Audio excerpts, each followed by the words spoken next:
الحمدللہ رب العالمین والصلاة والسلام علی سید الانبیاء والمرسلین وعلی آلہ واصحابہ اجمعین۔ ناظرین و سامعین، کل ایک ویڈیو کلپ موصول ہوا تحریک منہاج القرآن کے ایک مبلغ مہتاب اظہر راجپوت صاحب کا۔ انہوں نے اپنے کلپ میں محقق اہل سنت حضرت علامہ مولانا پیر سید مزمل عمر کاظمی شاہ صاحب کے ایک بیان پر تبصرہ کیا۔ شاہ صاحب نے جمہور اہل سنت و جماعت کا جو مسلک اور عقیدہ ہے اس کو بیان کرتے ہوئے بیان کیا کہ اہل سنت و جماعت کے نزدیک انبیاء علیہم السلام کے علاوہ اور فرشتوں کے علاوہ کسی بھی ہستی کے نام کے ساتھ علیہ السلام لکھنا یا بولنا یہ جائز نہیں ہے، مستقل طور پر، خواہ وہ صحابہ اکرام میں سے کوئی فرد ہو یا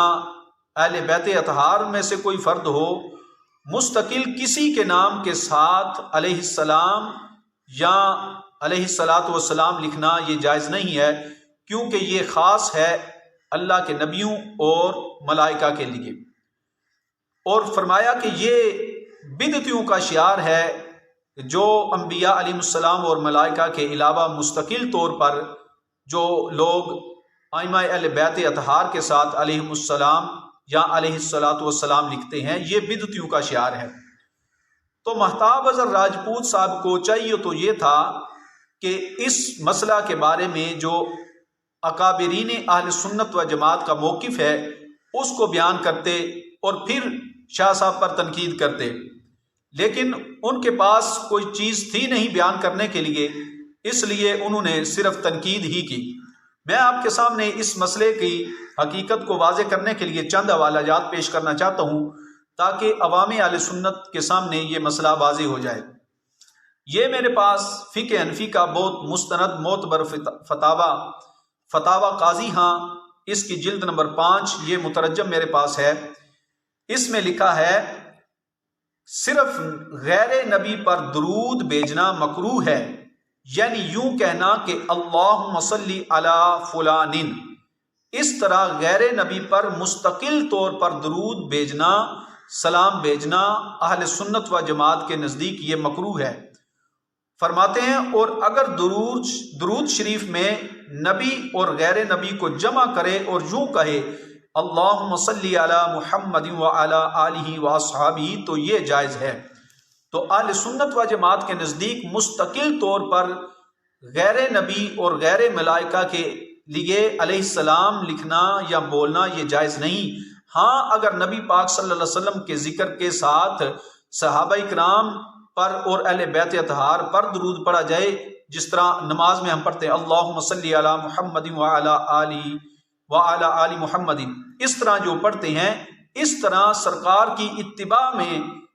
اس طرح جائز ہے۔ مستقل طور پر کسی کے لیے، غیر نبی کے لیے، غیر ملائکہ کے لیے اس طرح درود پڑھنا علیہ الصلاۃ والسلام یا مولا علی علیہ الصلاۃ والسلام کہنا یا لکھنا یہ جائز نہیں ہے۔ تو یہ میں نے آپ کے سامنے فقہ حنفی میں سے ایک حوالہ بیان کیا ہے۔ دوسرے نمبر پر یہ میرے پاس کتاب ہے حضرت قاضی ایاز مالکی رحمۃ اللہ تعالی علیہ، آپ کی شفا شریف۔ اس میں امام مالک رحمہ اللہ کا موقف قاضی ایاز مالکی رحمۃ اللہ تعالی علیہ نے لکھا، وہ بھی آپ سماعت فرمائیں۔ فرماتے ہیں بلا شبہ امام مالک رحمۃ اللہ علیہ نے مبسوط میں یحییٰ بن اسحاق رحمۃ اللہ علیہ سے فرمایا کہ نبیوں کے سوا دوسروں پر درود بھیجنے کو مکروہ جانتا ہوں، اور ہمیں یہ سزاوار نہیں کہ جو حکم دیا گیا ہے اس سے تجاوز کریں۔ یعنی یہ امام مالک نے دو ٹوک اپنا موقف جو ہے وہ بیان کیا۔ قاضی ایاز مالکی رحمہ اللہ آپ نے اس سے آگے لکھا، فرماتے ہیں بکثرت فقہاء و متکلمین کا مذہب مختار یہ ہے کہ انبیاء علیہ السلام کے علاوہ کسی دوسرے پر ان کے ذکر کے وقت درود نہ پڑھا جائے، بلکہ درود و سلام انبیاء علیہ السلام کی عزت و توقیر کے ساتھ خاص ہے۔ یعنی انبیاء علیہ السلام اللہ کے کسی نبی کے نام کے ساتھ علیہ السلام یا علیہ الصلاۃ والسلام کہنا یہ انبیاء کے ساتھ خاص ہے، کسی اور ذات ائمہ اہل بیت اطہار میں سے کسی امام کے نام کے ساتھ علیہ الصلاۃ والسلام یا علیہ السلام لکھنا، یا صحابہ کرام میں سے کسی کے نام کے ساتھ علیہ الصلاۃ والسلام یا علیہ السلام لکھنا یہ جائز نہیں ہے، کیونکہ یہ انبیاء کے نام کے ساتھ خاص ہے۔ انبیاء کے ساتھ یہ درود شریف پڑھنا، درود السلام، یہ خاص ہے۔ آگے لکھتے ہیں انبیاء علیہ السلام کے علاوہ جو ائمہ وغیرہ ہیں ان کو غفران و رضوان کے ساتھ یاد کیا جائے۔ ائمہ اہل بیت اطہار یا دیگر امت کے جو بڑے بڑے اکابرین ہیں ان کے نام کے ساتھ رضی اللہ تعالی عنہ یہ لکھنا چاہیے اور یہ بولنا چاہیے۔ آگے لکھتے ہیں نیز یہ بات صدر اول میں معروف و مشہور نہ تھی، بلکہ یہ روافض و شیعہ کی نو ایجاد ہے۔ یعنی مزمل عمر کاظمی شاہ صاحب نے یہ اپنی طرف سے نہیں کہا، یہ اصول اپنی طرف سے وضع نہیں کیا، شاہ صاحب نے وہی بیان کیا ہے جو اکابرین اہل سنت نے بیان کیا ہے۔ اور اکابرین اہل سنت حضرت امام قاضی ایاز مالکی لکھتے ہیں کہ یہ ائمہ کے ساتھ ائمہ اہل بیت اطہار یا دیگر افراد کے ساتھ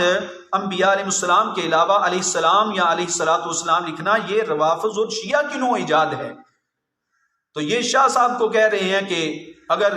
آپ کہتے ہیں کہ جو ایسا کرے وہ بدعت، یا پھر آگے امام بخاری کا حوالہ دیا، انشاءاللہ میں اس کا آگے جواب دیتا ہوں۔ تو بعض فرماتے ہیں کہ جو بعض ائمہ کے لیے کرتے ہیں یعنی روافض، لہٰذا وہ ان کے ذکر کے وقت صلاۃ و سلام میں حضور نبی کریم صلی اللہ علیہ وسلم کے ساتھ آپ کا شریک و مساوی بناتے ہیں، یعنی ائمہ اہل بیت اطہار کو علیہ الصلاۃ والسلام کہہ کے نبی پاک صلی اللہ علیہ وسلم کے ساتھ